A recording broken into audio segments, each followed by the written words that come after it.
Viagem na eletricidade.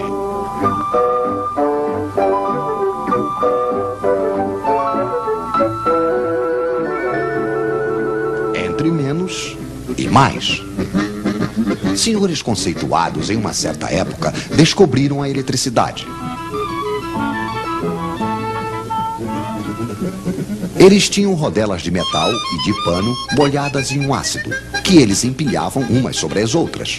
Isto fazia uma pilha de rodelas, uma pilha elétrica. Então eles disseram: a eletricidade deve ser alguma coisa que sai por um fio e entra por outro. Então eles escreveram mais de um lado e menos do outro, e decidiram que a eletricidade ia do mais para o menos. Mas tudo isso ao acaso. Para saber ao certo, seria preciso ver de perto os átomos dos fios. Hoje, graças a nossas câmeras especiais, estamos habilitados para apresentar-lhes aqui alguns átomos que nos deram a honra de vir em nossos estúdios para nos explicar. Um átomo é, antes de tudo, um núcleo com cargas elétricas mais. Em torno, vem girar cargas elétricas menos. São os elétrons. Quando existe a mesma quantidade de menos que de mais, as cargas elétricas se anulam. O átomo é eletricamente neutro. Mas os elétrons adoram passear. Então, assim que falta um elétron, há uma carga a mais que não é mais anulada. O átomo não é mais neutro. Ele se torna positivo.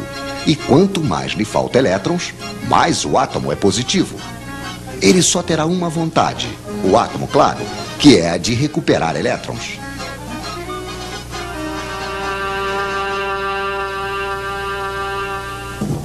Esses elétrons andarilhos, nós os chamamos de elétrons livres. Só que esses elétrons que andam ao acaso não são os que produzem eletricidade útil. Mas suponhamos que temos dois fios de cobre e entre os dois uma espécie de aspirador de elétrons. De um lado, teremos muitos elétrons livres, é o lado menos. E do outro lado, faltará. Onde os átomos são positivos, é o lado mais.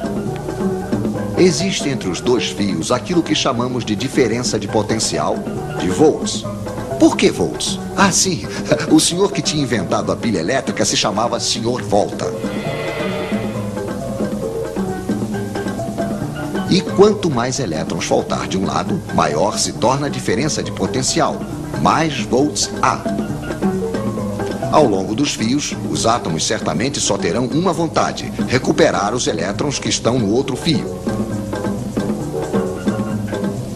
Vamos deixar os elétrons passarem. Vamos fazer-lhes uma passagem, mas estreitíssima. O filamento de uma lâmpada, por exemplo. Então os elétrons se precipitam, se pressionam, se empurram. Os átomos do filamento ficam atrapalhados. Esfrega, esquenta, produz luz.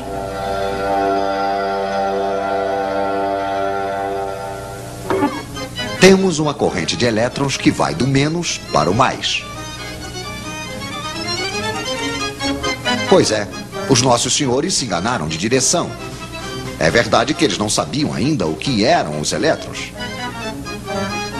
De um lado, então, uma bomba a elétrons, um gerador.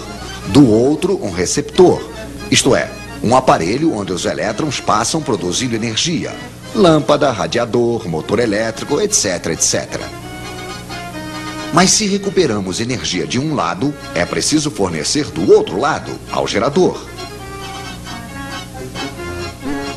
Nas pilhas, é energia química. Um ácido ataca um metal. Quando o ácido está usado, não há mais volts. Podemos também utilizar a energia solar. Podemos também fazer girar um ímã diante de uma bobina. Aí é preciso energia mecânica. É um pouco desse modo, porém mais complicado, que é fabricada a eletricidade que chega na casa de vocês. Mas não tentem saber onde está o mais e onde está o menos. É uma corrente que muda de sentido o tempo todo, a corrente alternada. Mas voltaremos a falar disso.